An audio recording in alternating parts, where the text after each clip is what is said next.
Dumelangi Sanbonani Mzansi, and welcome to Easy Snacking with Nate. I'm so super excited to be in studio at M Studios in Newtown, and I'm not here alone. I am here with Chef Tavin, and I'm so excited that he is here and he's joining us. So we're just going to have an interview with him to find out who he is, what he does, since he's our new residential chef. Now, Chef Tavin, thank you so much for joining us today.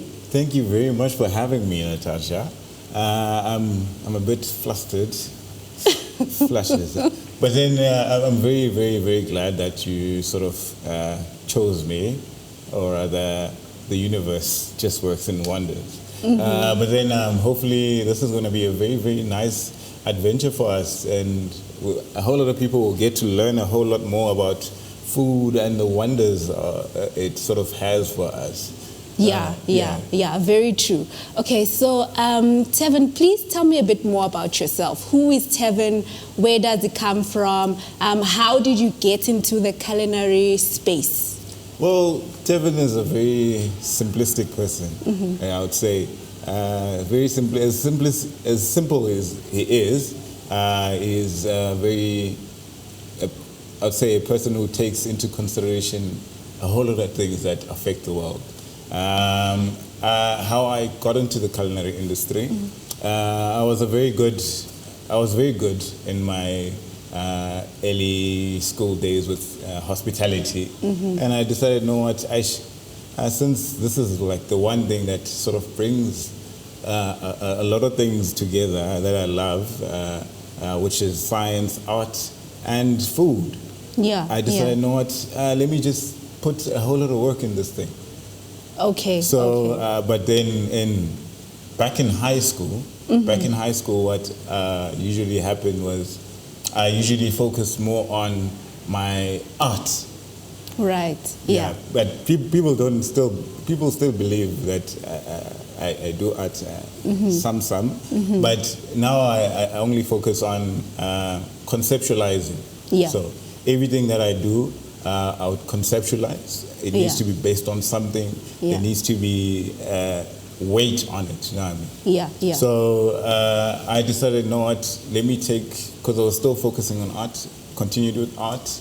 I did my first year in varsity at UJ for fine arts, and I was like, you know what? Yeah, this is going good for me. But there was a struggle, because I mean, if the one thing that we sort of struggle with as people is that you need to find yourself. Identity. The question that you just asked now, who's Tavin? I mean, except for what does Tavin do? What is Tavin's name or ID number? That's nothing. You need to tell me more about yourself. So art sort of opened that window for me, and it was like, no, it was like an aha moment. For me, they asked that question actually, who are you? Yes. What is your identity? Yes. And I feel like cooking has just made it very easy for me to sort of find myself. Find yourself. Find my nirvana. And it's so interesting that you talk about finding yourself, and arts and food, because I feel like food speaks to us as humans, Truly and so. This is where we find who we are. And I know that you were a foodie somehow. Yeah. You're a foodie, but can you maybe quickly explain the concept of food being medicine? How do you see food, from an art perspective, from a science perspective? How is that correlate with health? I would say let me start here. Art as a concept is something that is holistic. I mean, it's everything around us. There's decorative art, there's art, but all of these things, they make us feel some type of way, a different way. Yes. When you step in a dark room, you obviously feel very small and intimidated. When you step into a light room, hence you have hospitals colored the way they're colored. Yes. Just because it helps you heal. Our visual and I would say our taste buds, they all sort of contribute to how we feel. Yes, they're all connected together. And now we're having food as medicine. Yes. Food is not only food is medicine, but the wooden chairs we sit on, the metal chairs that we sit on, the soil that we build with, is all from the ground. Yes, and this is like Mother Nature's thing. Yes, these are like Mother Nature's thing. Then I would say you think to yourself, this guy is talking about fries and burgers, but then I would say food comes from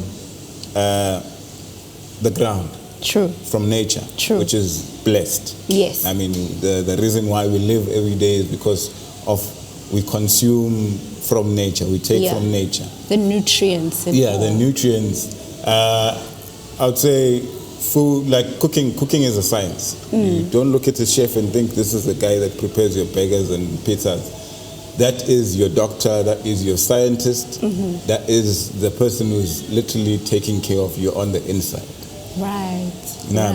And I would say you see someone, if you start glowing, they obviously gonna think, Natasha, are you pregnant? No, no, it's not because you're pregnant, but because of all of the good things that your body, specifically your body, is now, I would say, is taking in. Yeah. Because one thing that we sort of don't take into consideration is, as different people coming from different backgrounds, we have staples, food that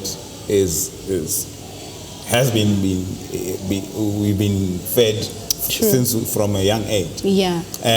But you notice something, like when you grow as a baby, you're very light, you're very plump, because your parents are giving you all of the critical nutrients that you need. Yes. Yeah.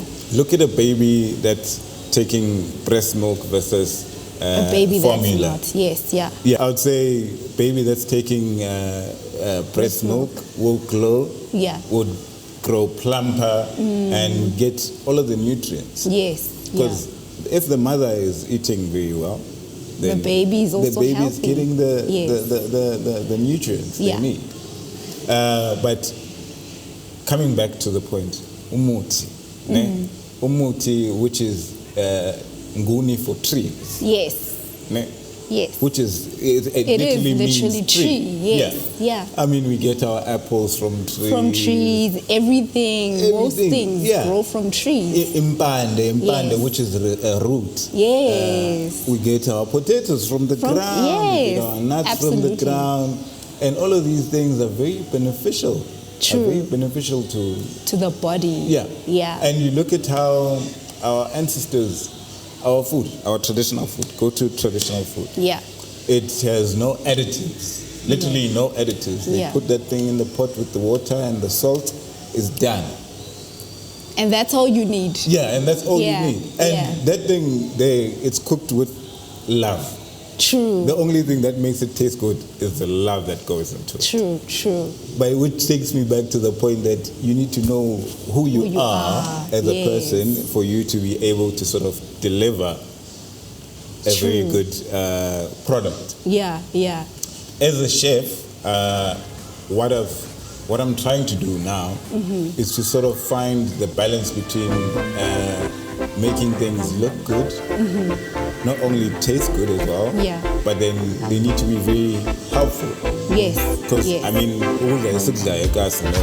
I'd say it's very borderline.